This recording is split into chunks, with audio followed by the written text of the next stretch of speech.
Bonjour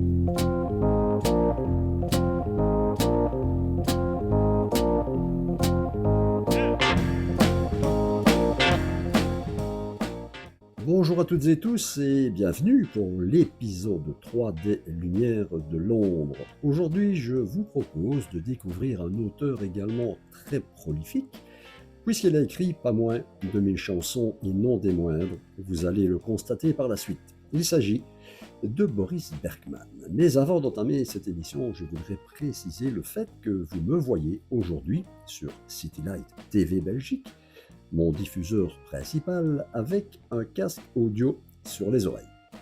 Eh bien, c'est parce que c'est techniquement plus agréable, mais c'est aussi parce que je suis également diffusé en radio, deux radios même, et je voudrais ici les citer et les remercier.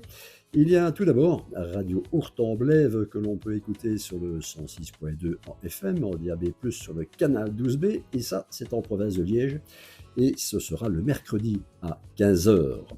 Radio Quartz également me diffuse sur le 93.9 en FM en province de Namur. C'est aussi ce que l'on appelle la radio des trois frontières. Et ce sera le jeudi entre 12h et 13h.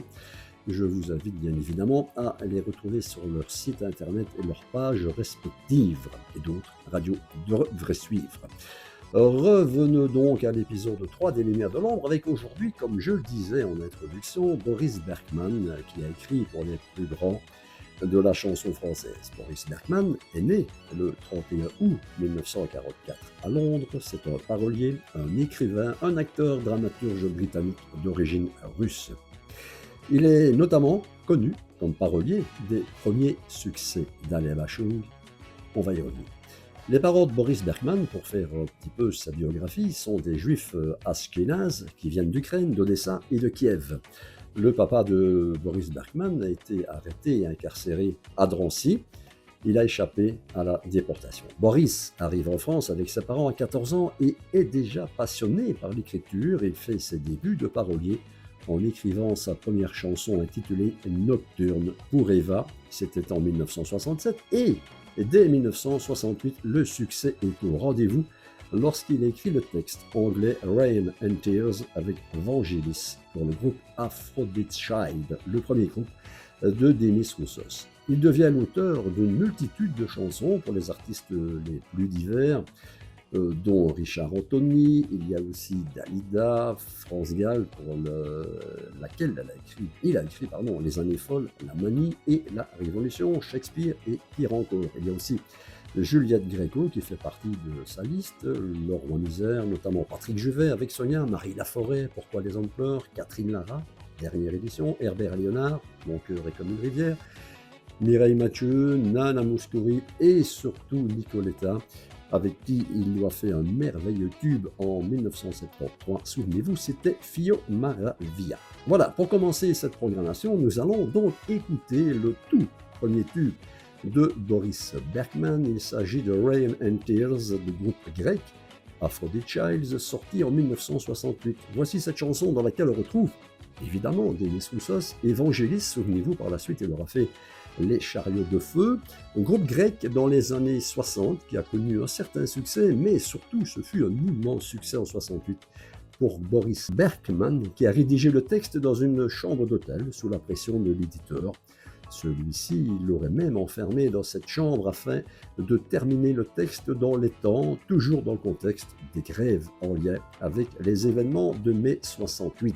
Aussi, beaucoup de musiciens l'auront remarqué, mais le claviériste Vangelis s'est fortement inspiré du canon en ré majeur de Pachelbel afin de composer le morceau.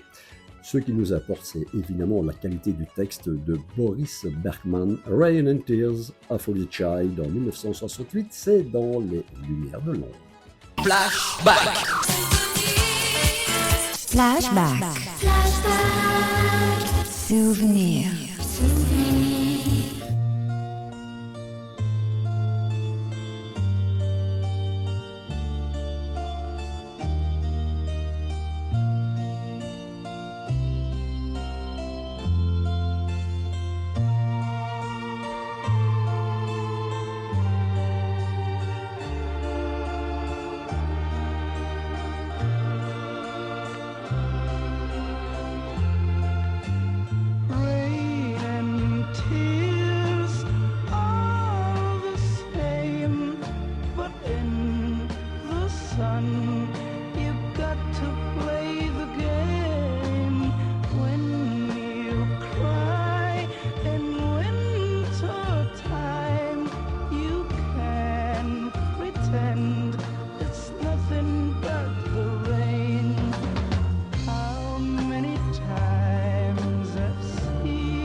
I need an answer, love. Rain and tears in the sun, but in your heart you feel the rainbow waves. Rain or tears, both are shown, for in my heart there'll never be a sun. Rain and tears are the same. In the sun, you've got to play the game.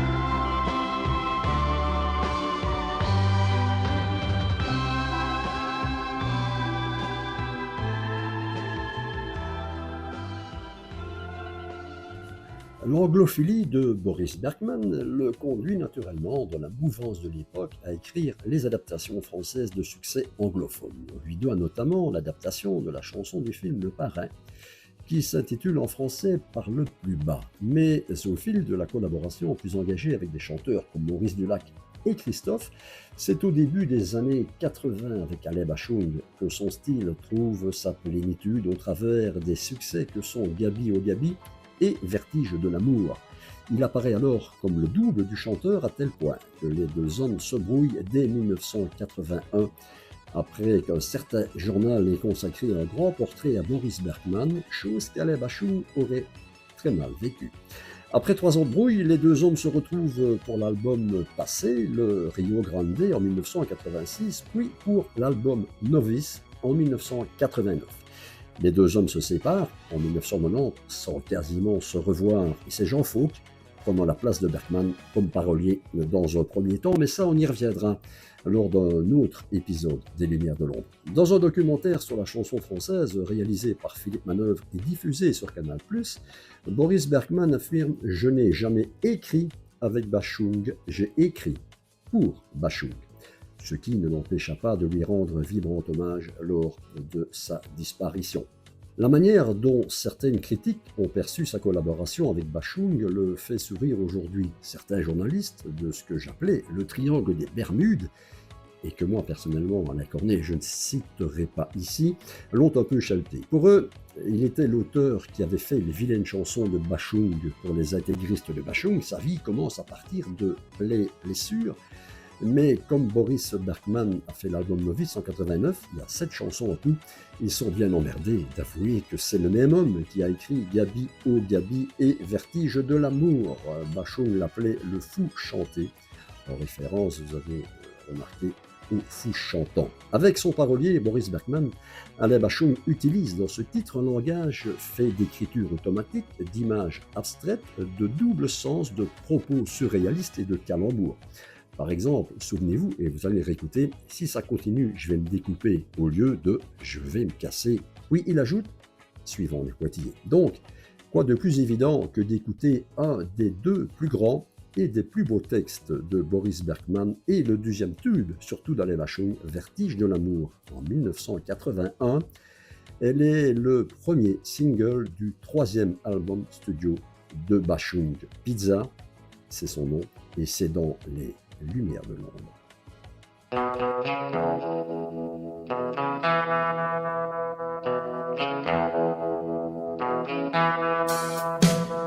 J'ai crevé l'oreiller, j'ai dû rêver trop fort.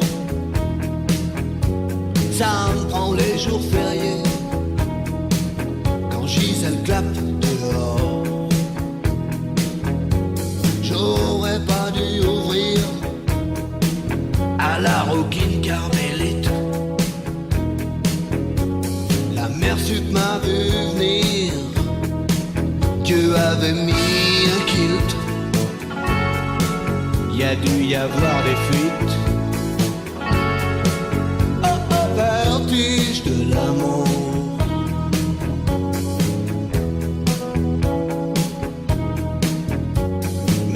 circuits sont niqués.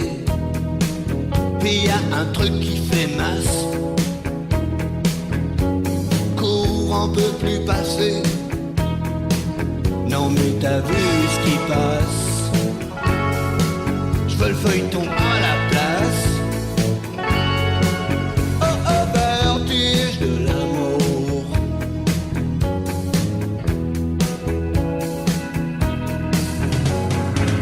Du choc de suie à Saigon. Je m'écris des cartes postales du front. Si ça continue, je vais me découper. Suivant les coins de petit vertige de l'amour. Désir fou que rien ne chasse. Cœur transi reste sourd au cri du marchand de glace. Non mais t'as vu ce qui passe. Je veux le feuilleton à la place. Oh, vertige de l'amour.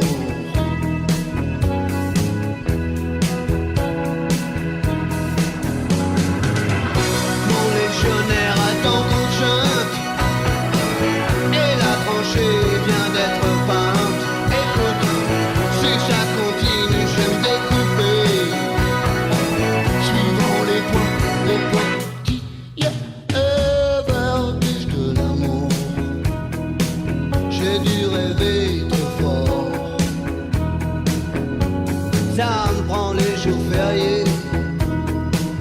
Franchise et clap dehors. J'ai crevé l'oreille. J'ai dû rêver trop fort. Ça me prend les jours fériés.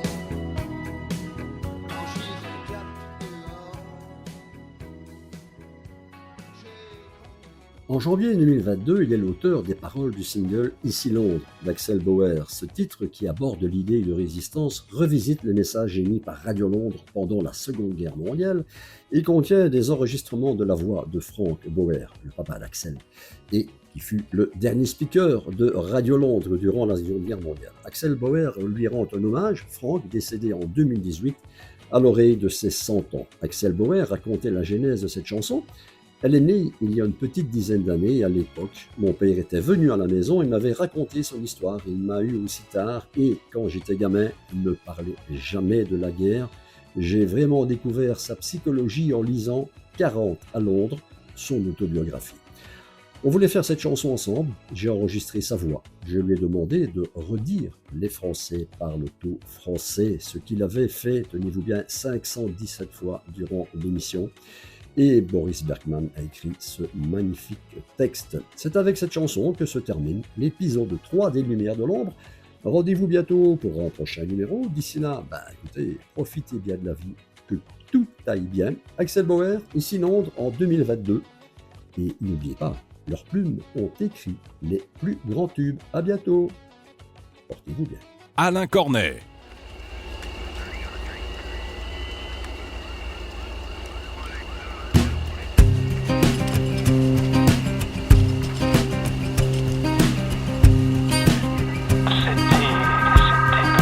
C'était Jean Marin, c'était Jean Berlet, c'était Jacques Brunius, c'était Pierre Bourdon, très important. Les plus importants, c'était Maurice Schumann. Voilà.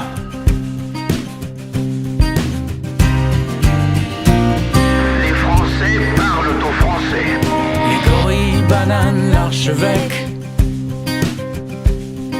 Le Vatican doit faire avec. Et la Valkyrie nous tamponne. Si l'on en croit Radio London.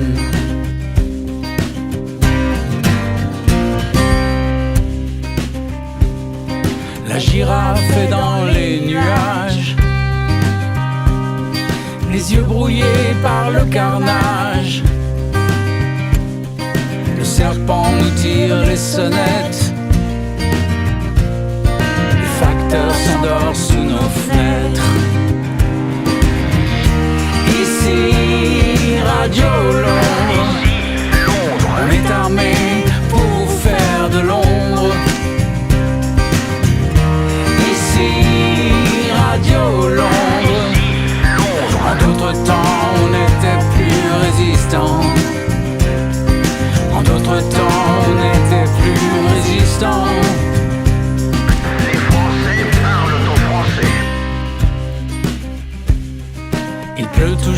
sur Baker Street. Ce soir Sherlock aura la frite. Sanglots de violon à l'automne, si l'on en croit Radio London.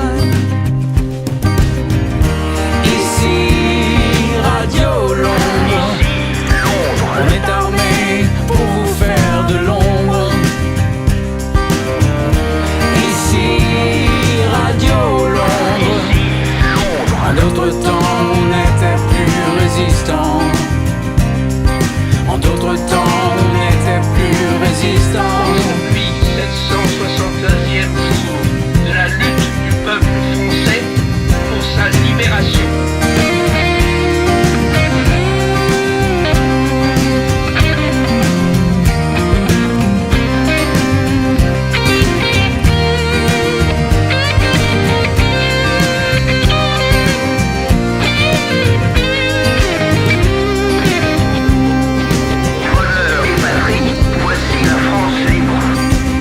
Chantera à minuit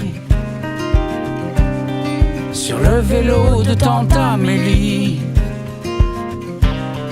C'est l'heure où l'angora ronronne, si l'on en croit Radio London. Ici Radio Londres, on est armé pour vous faire de l'ombre. Radio Londres, en d'autres temps on n'était plus résistant. En d'autres temps on n'était plus résistant. En d'autres temps on était résistant.